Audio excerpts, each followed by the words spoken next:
কবিগুরু রবীন্দ্রনাথ ঠাকুরের লেখা পত্রলেখা। দিলে তুমি সোনামোড়া ফাউন্টেন পেন, কত মতো লেখার আসবাব, ছোট ডেস্কখানি আখরোট কাঠ দিয়ে গড়া, ছাপ মারা চিঠির কাগজ নানা বহরের, রূপোর কাগজ কাটা এনামেল করা, কাঁচি ছুরি গালা লাল ফিতে, কাঁচের কাগজ চাপা, লাল নীল সবুজ পেন্সিল।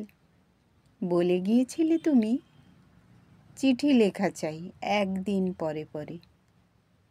লিখতে বসেছি চিঠি, সকালেই স্নান হয়ে গেছে। লিখি যে কী কথা নিয়ে কিছুতেই ভেবে পাইনি তো। একটি খবর আছে শুধু, তুমি চলে গেছো।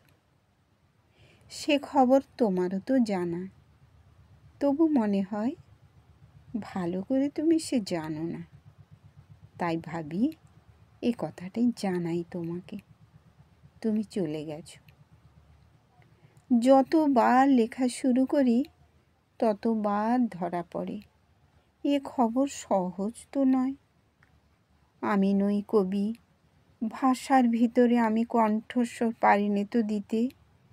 না থাকে চোখের চাওয়া, যত লিখি তত ছিঁড়ে ফেলি। 10টা তো বেজে গেল, তোমার ভাইপো বকু যাবে স্কুলে।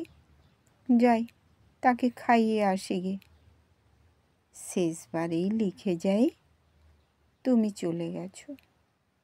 বাকি আর যত কিছু হিজিবিজি আঁকাজোকা ব্লটিংয়ের পরে।